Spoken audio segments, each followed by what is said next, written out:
Welcome to Inside Richmond, the official vodcast of Richmond Rugby Club. My name is Tom Soulsby, and this week we're joined by Richmond Rugby Ltd Chairman, former Richmond President, player and England centre, Nick Preston. Nick, it's a pleasure to welcome you to the show. How are you? Thanks, Tom. Yeah, great bearing up under these unusual circumstances. They definitely are unusual. We've got a huge amount to chat to you today about.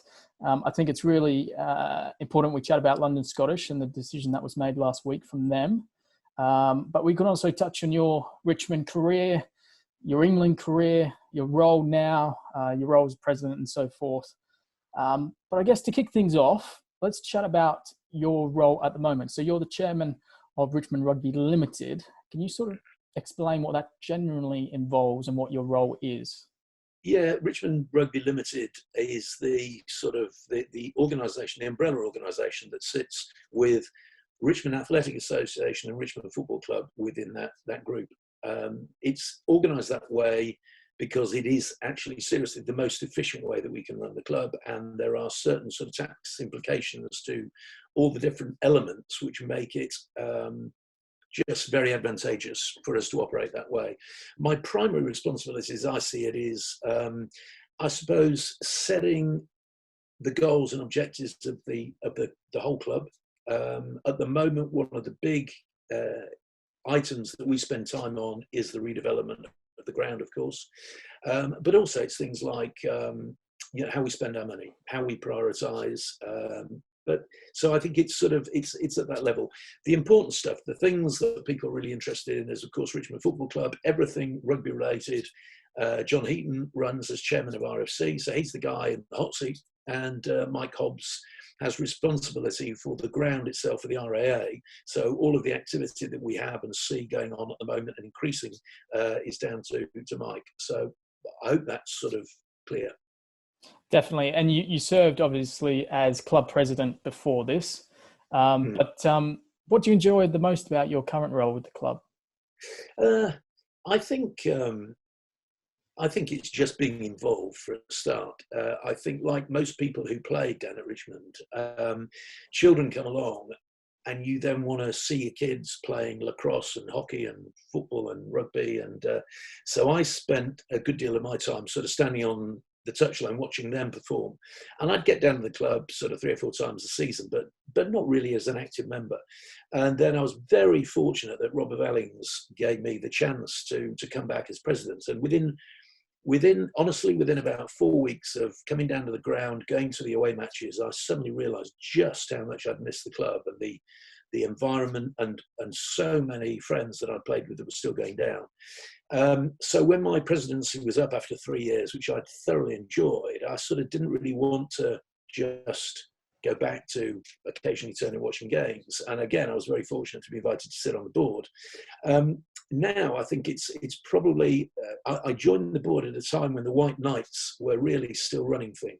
So they had ownership of the club and they were looking at a way to actually move the ownership of the club back to the membership. So I was helpful in orchestrating that. And then when we finally achieved that, to my surprise, Robert asked me if I'd like to take over as chairman of RRL. I think it's probably very much about trying to put something back into a club and organisation that I not only got a huge amount out of, but has influenced my life massively. And so I think every time that I go down, I watch, whether it's the first 15 playing or the minis or the youth, I'm just so reminded of what a positive influence Richmond was on my life. And hopefully there are many people out there that would say the same or are experiencing the same thing at the moment. So I think that's what gives me the most satisfaction. Absolutely. And I guess one of your big things is decision making and working with London Scottish and so forth. We all know the news that came out last week. So they have, in effect, decided to leave the Richmond Athletic Ground after the 2020-21 season, after 127 years. Can you sort of provide our listeners with a bit of background information on what occurred and why they have made this decision? Yeah, I think it's really important, first of all, to say that we arrived at this position very amicably with London Scottish. You inevitably, when you have the relationship that we have, you're going to have periods of negotiation. And as everybody knows, in negotiation, things can get a little bit awkward or a bit uncomfortable, but generally you arrive at a satisfactory solution. The fact is, London Scottish, I think we all get on very well at a personal level with these guys. So it's very difficult to fall out with people. And so, it has been an amicable process that we've worked through. I think we have been aware for quite a long time now that London Scottish were looking around. It was never particularly official, but we'd hear various things and we'd see something in the press. And it was one of those things, they weren't ready to make that known. It was none of our business other than the fact that we were sharing the ground. But I think what happened quite recently was that Paul Burnell came in and we sat down and had a conversation. He said, you've got to understand that our medium and long-term goal is we have to have a ground for London Scottish rather than a ground that we share.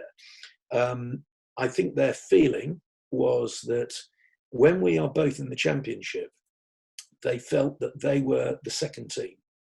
Their words were, we're a little bit like the second-class team, and it's an uncomfortable position. Now, their CEO, Malcolm Offord, was very gracious, and he said, listen, if the situation was reversed, where we will hold the lease, then we'd be doing exactly the same as you guys. So when it comes to deciding, for example, who trains on Monday and Wednesday, who trains Thursday and Tuesday and Thursday, clearly Richmond are going to use their positions. So, we want to look after our team. So it were little things like that that would generate a feeling of just frustration on their part. So we sat down and we discussed with him, and I said to Paul, made it very, very clear, Paul, if you want to stay, we'll sit down and we will try to work out the easiest way for you to stay.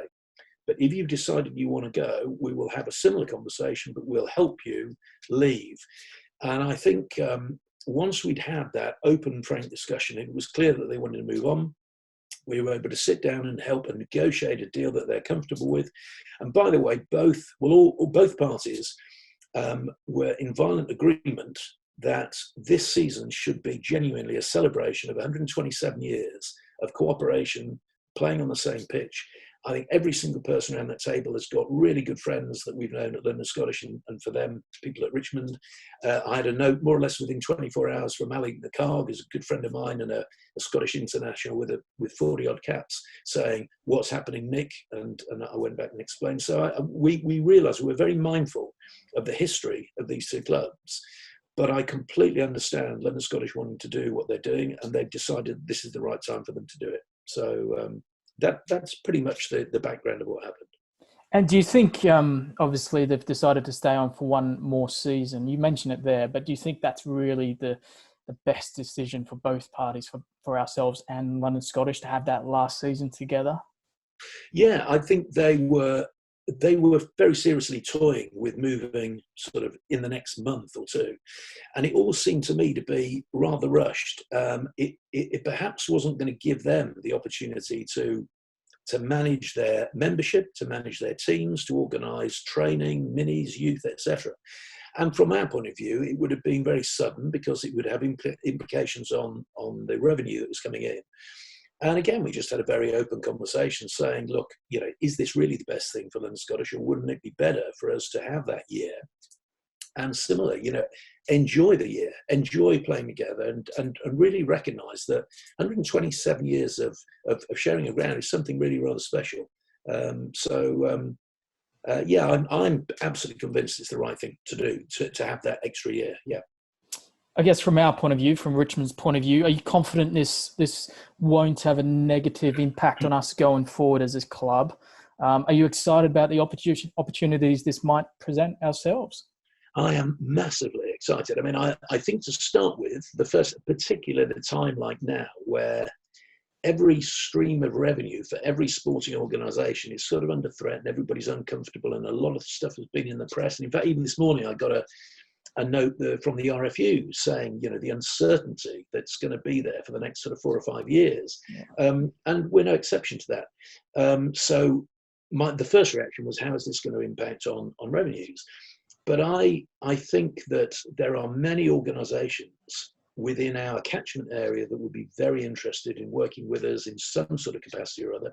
So I'm feeling, even just a week or two on from that decision, being extremely confident that we will be able to cover any shortfall that may exist in a year's time. In terms of moving forward with just one club playing on the ground, I'm massively excited. I think there are so many ideas that are being bandied around and being discussed about things that we can do as an organisation. I think that over the coming 5 years, it could be the most exciting period of time that Richmond's ever had. I think you've got the potential for redevelopment going on. I think London Scottish moving over just gives us so much flexibility and scope to do other things.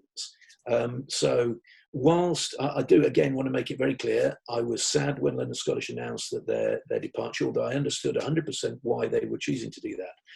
But having now got my head around that, I think it is an immensely exciting period of time that we're looking at. Yeah, and you mentioned the community there, and I think, we have such a strong community department at Richmond. Do you think this gives us even greater opportunity to sort of make Richmond the community so much more as part of the club? I guess we can open our arms to so many more areas of the local catchment. Yeah, I think that one of the things that, of course, we will have to talk to Richmond Council about is just what we do and what we deliver for the community in terms of when we're looking to get the planning permission that we will need to go ahead with some of these plans.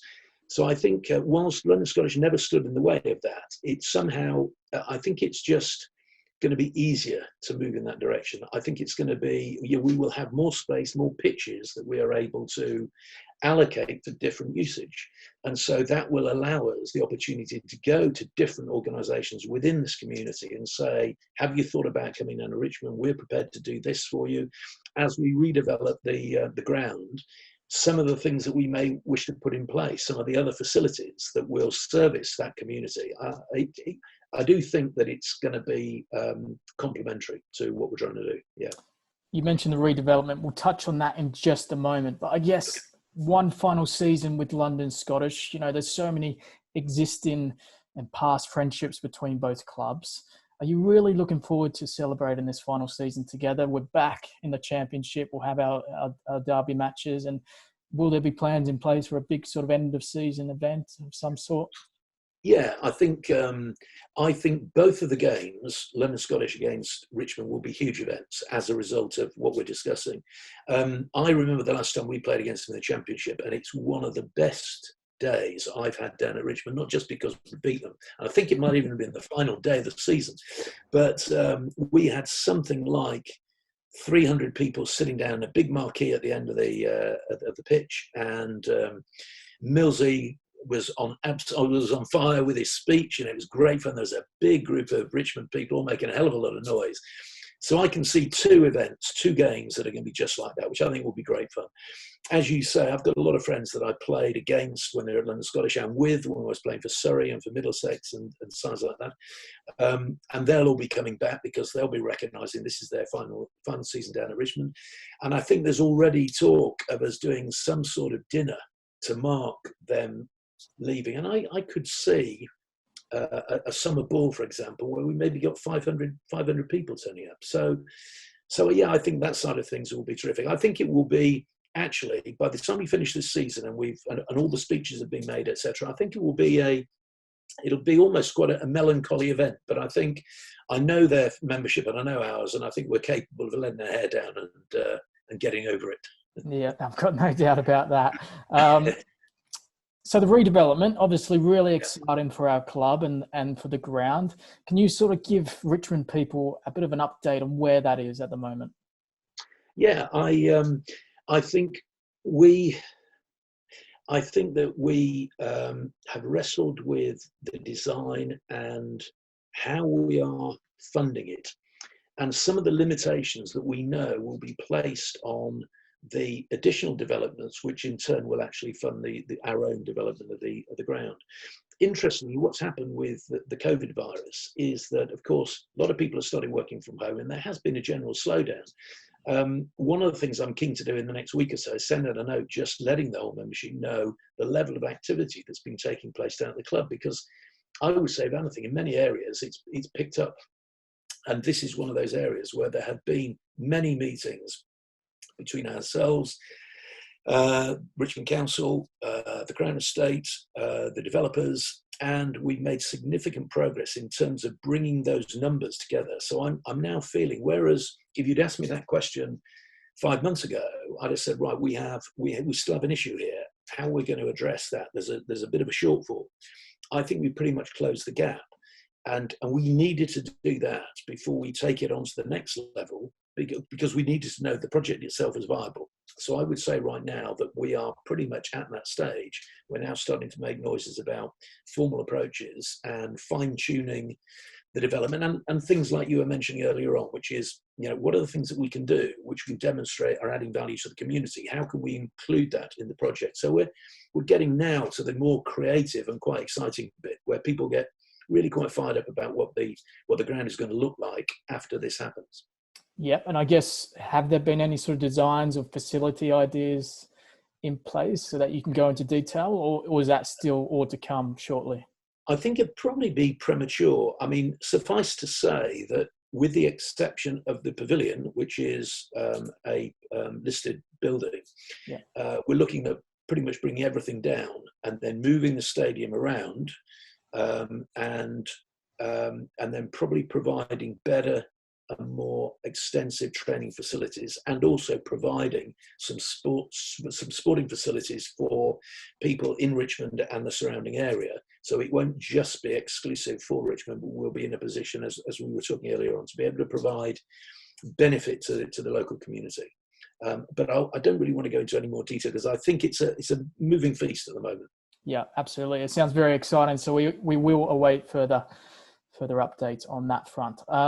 You mentioned it throughout a couple of your answers there, but COVID, obviously, it's had a huge impact on not just sporting clubs, but businesses, organisations, the whole world, really. We were lucky to finally open the bar on Saturday for a bit of a club event, which was fantastic. But can you sort of touch on where we are financially as a club at this point in time? Yeah. I would say, I think John Eaton made mention of this when he sent out a message about 2 months ago. If ever the club has been grateful, I mean, the club is hugely grateful to Peter Moore, who invested about 20 years of his life as treasurer, CEO, you name it, he did it. And in amongst all of that, he did a fantastic job of just squirreling money away for a rainy day. Now, we'd always anticipated that this would be part of our ability to be able to go ahead with the redevelopment plan, and of course it still is. But what that has meant, that when we hit this brick wall, like so many other clubs, that we have that buffer available to us. So there hasn't been the necessity to panic. We've taken all of the right actions in terms of furloughing certain staff and cutting down on our running costs as much as we possibly can. But it's not had the impact that it has had on many other clubs all around the country because, as I say, we've got that very important buffer there. Having said that, we immediately went into sort of fundraising mode, and I've had many calls with guys in the membership that are prepared and want to be active and thinking of ideas that we can come up with during the season next summer, where hopefully the controls are going to be a little more loose and we can start using the ground more for events. We are still hoping, although I don't know how likely this is, but there's some of those Sevens events that were booked for the end of the season, which are very good revenue generators for us. We may be able to run some form of that in September, early October. As I say, it's optimistic to be fair, but we're still hoping. So an awful lot of time has been spent sort of thinking of different ideas and ways that we can actually we can cover the gap. But I think the most important thing, as I say, is that we started from a much healthier position than many of the other clubs. I mean, if you look at the Championship now, and the note that I was referring to earlier on about the RFU coming out and making mention of the losses that they're going to incur over the next 12 months. What the real message was is there is so much uncertainty around that we can't give any commitments right now. Well, the Championship have relied on a sizable chunk of money being paid to all of those Championship clubs. Well, all those championship clubs are now, to a certain extent, in limbo. They have no idea whether they're going to be getting close to what they originally got, or half of what they originally got, or anything at all. And it's making life for many clubs around the country really quite uncomfortable, almost desperate. Well, the good news is that we're not in that situation. The other good news, of course, is that our membership, and I guess many of them are going to be looking at this, I'd like to say a personal thank you, because we've had a great take-up of renewals coming in over the last few weeks.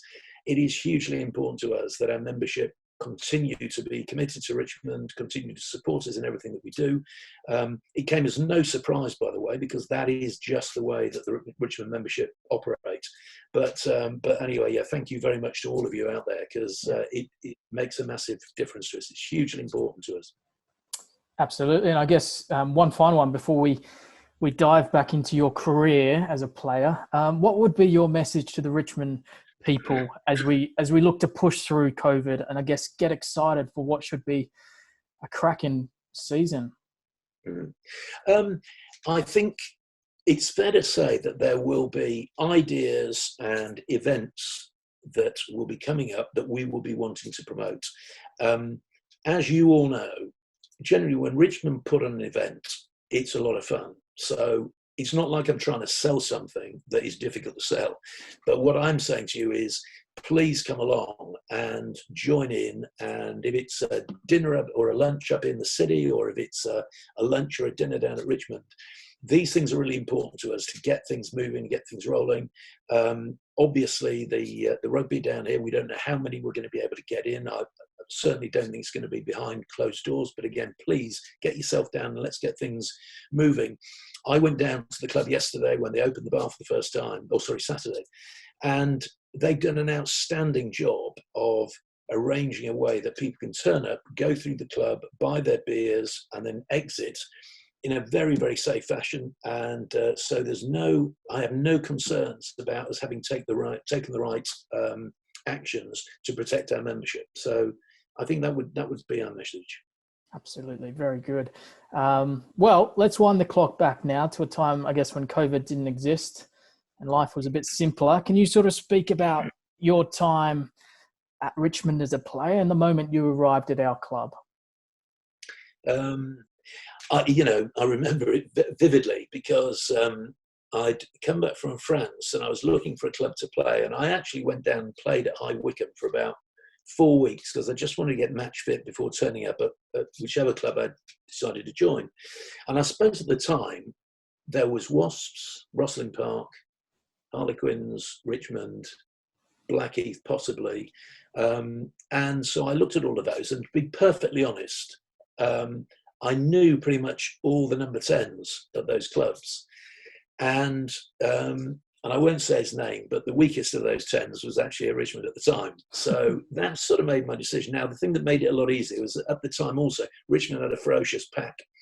And so when you're playing number 10, it's really nice to be sitting behind a very, very good pack. So decision made and I turned up. And Roger Shackleton was captain at the time. And I think within sort of a few minutes of turning up and saying, listen, I'm interested in joining, Roger had sort of shown me around and introduced me to a few people. And I think I'd been at the club about 3 weeks, and there was a game that was scheduled to be played at a Richmond 15, to fly on New Year's Eve over to Italy and play against Treviso's side. I'd never played outside the country. In all my rugby at school, and I'd had a season down in Cornwall, I'd never played a game outside the country. And for Richmond, this was just normal. This was just another fixture. And so I started to get my head around the fact that this was a pretty different sort of club. And we went over, and it was my first tour. John Mason, who was lead correspondent for the Daily Telegraph, was tour manager. It was a riotous. I don't think I'd ever experienced anything like it. It was a riotous trip. And by the time I came back from that, I was very much a Richmond player. That season, later on in the season, we toured the Far East, and we went to Hong Kong, Manila, Singapore, Kuala Lumpur, Penang. I mean, as a youngster, just out of university, I thought I'd landed on a different planet, frankly. And Richmond, it's never ever been a consideration. I was very fortunate I played in the Richmond Seven, and that gave me and our team a lot of visibility. At the time, we had very, very strong sevens tradition. Middlesex Sevens used to get 65,000 people along, and it was such a good day.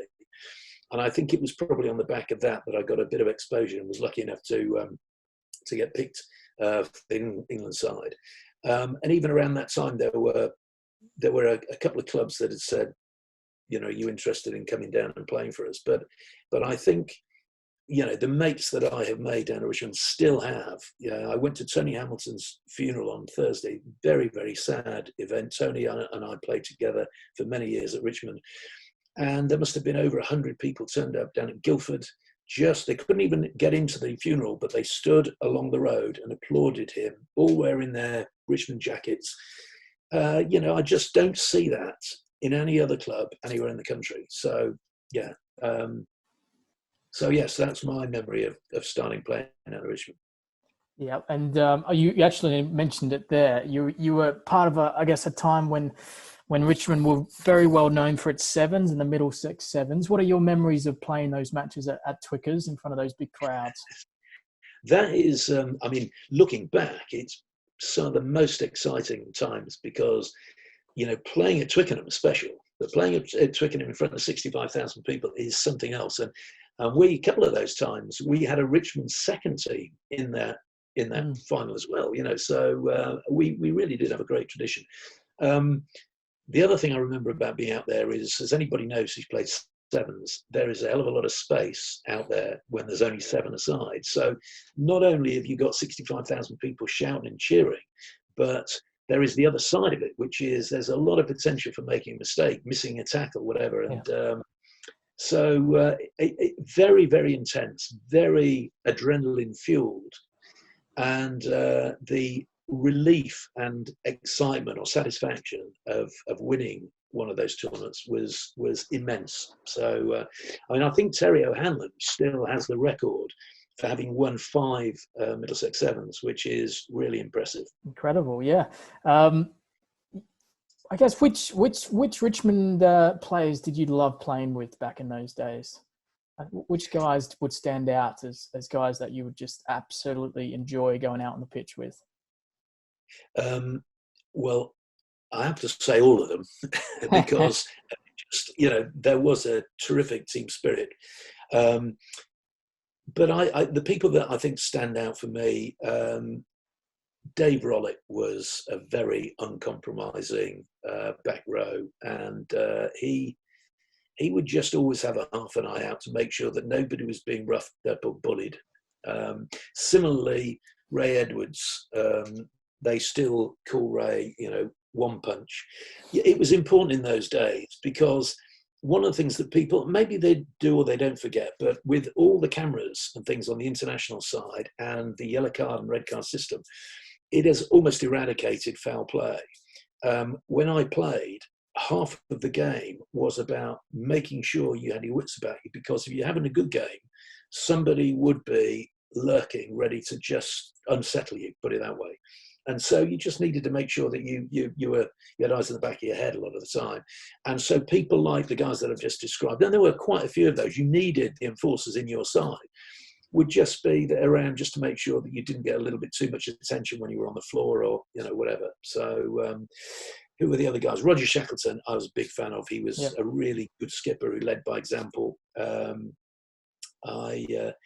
Bucknell was there when I first started. He was a really big flanker. Jeff Probyn was played in our front row. I remember Jeff playing on tour with Jeff, where he was another guy that wouldn't go out in the field trying to start trouble, but my goodness, if it kicked off, he was a guy that you wanted on your side. I mean, I know a lot of these stories are really about the stuff that was sort of on the edge, if you like. Yeah. But at the time that we played, it was really important. It was a game of it was a very physical game, but it was also a game of intimidation. So you had to be able to sort of handle that. Yeah, and we mentioned, we had, London Scottish, huge rival of ours, good friends as well. But who were some of the clubs that you'd loved playing against back in those days? Well, London Scottish had some really good players. I mean, I already mentioned Ali McCarg, who's became a great mate of mine. We toured South Africa together with Surrey. He's just, I like Ali a lot. Ronnie Wilson was their number 10 at the time, played for Scotland. Alan Lawson, who was recently Scotland president, played scrum half for London Scottish. So we played against these guys both at 7s and at 15s. Let's see, Alistair Bignell was Alistair Bigger was on the back row. But the other clubs that I enjoyed playing against, weirdly, we always had a game against Swansea. Again, it was a very intimidating place to go, but it was always a good game. The ball was thrown around. Similarly with Llanelli. I mean, sadly, we had one of our best games against Llanelli the day that Ralston got kicked in the head and had to go off with 35 stitches. Well, we never played them after that. Yeah. But it was always a very entertaining game. And in fact, on that occasion, we beat them quite convincingly, even though Ralston had to go off at around half time. Leicester was always very, very tough. It was a hard match. Moseley had a quality side at the time. Martin Cooper, Jan Webster, players like that. We were, at the time, even though it was amateur, we were one of the top sides in the country. And in fact, I think it was a year or 2 years before I joined, they won the Anglo-Welsh pennant, there was an Anglo-Welsh league, and Richmond were top of that. So it was, we are a club with a very proud tradition. Absolutely, and good memories. Can you sort of touch on the moment you were handed your first England cap? 1979, I believe, against the All Blacks at Twickenham. Yeah. Is that correct? Can you sort of touch on that moment? Yeah, it was. Well, I remember going to training at Leicester, and we'd done a pretty standard England training session, and then we all sat down to have the side announced, and that was very, very unnerving. And I thought I was in with a shout, but I certainly didn't know. And the announcement was made, and I was, obviously absolutely elated. And then we played against an All Black side. An All Black side is never easy. And I've been picked in the centre. And the week before, the North beat the All Blacks. And it wasn't one of the better sides. I mean, they still had some fantastic players. Stu Wilson was playing in the centre. Murray Mexted was their captain. Graham Morey was their captain. Murray Mexted was number 8. Yeah. They had some quality players, but we fancied our chances. I would have said we were favourites going into that game. And we rather got, I think the whole game plan, when I look back at it, it seems a bit naive because we'd had the better of the game up north and we picked the bulk of that pack. And we were working on recycling. We were working on 4th phase and 5th phase ball. And people were saying, do you think we're going to have 4th and 5th phase ball against an All Black side? And as it turned out, it really didn't work like that. And we ended up being pinned in our 25, and Les Cusworth was having his first cap at 10, and Les was very much a running 10, and he had a tough afternoon, and we ended up going down. I think we lost by 2 points. So it was, it was disappointing, but his first cap, and so that was the thing that it was still a very special day for me. Yeah, absolutely. I think the captain that day was it Bill Beaumont, obviously the current World Rugby Chairman. What was he like to play under? Bill was a guy that completely led by example. He went out and there wasn't anything out in the field that he wouldn't do. There are certain captains that will lead with, wonderful words in the changing room or inspiring play. Bill just gave heart and soul every single time. And that wasn't just for England. It was every time that he went out to the park, and everybody knew him for that. In fact, I think probably the best speech I ever heard him make was in Argentina, coming back from being on tour. And we had drawn an international. We'd won our provincial games, but everything hinged on the final game. And we met in the hotel before going to the match. And he got everybody together, and he was talking about organisational things and when the bus was going to pick us up, what time we had to get to the airport, because I don't think we were staying in the hotel that night. I think it was such an early flight. He just said, right, you boys, you better look after yourself tonight. And as we were leaving, he just said, in 24 hours' time, we will be arriving in Heathrow. And I do not want to be trying to leave by the fire exit. I want to walk out with my head held high. And I remember the hairs on the back of my neck standing up when he said that. I just thought that was really, special. So no, Bill was really good, honest guy to play with. Yeah, absolutely. I guess in sort of finishing up, how proud are you of everything you achieved as a player for Richmond, but also for England? I think, you know, I enjoyed it so much that that proud is the wrong word, really. Funnily enough, Phil Williams, I played with Phil Williams, and it's his funeral this Friday. We've had a real bad run, you know, in terms of this, but Phil Williams, I played 2 winning Middlesex Sevens with Phil, and I was talking to his wife about a week ago, and she said she hadn't got a copy of the sevens, one of the sevens that he played in, and I have. So I said, right, I'm going to get that sorted out. I'll bring it along to the funeral. And as a consequence, I started watching, and you get a real buzz. I get a real buzz out of watching what we did and how enjoyable and how tough it was. But I'm just more proud of the club, really. You know, when I know that sounds a bit corny, but when I go down and see a typical Saturday afternoon and the lunches that we have and the attendance and the enthusiasm, I feel great. When I go down on a Sunday morning and I look at the minis and the youth and what they're doing down there, and I know the difference that we will be making to those kids' lives as they grow up. And just looking around, you know, at the mates that I have as a result of having them down. So I think that's the really sort of special thing. I occasionally allow myself to feel a little bit sort of pleased with myself, I suppose, because I did get lucky. I got lucky. I got in the right teams at the right time and was given a chance.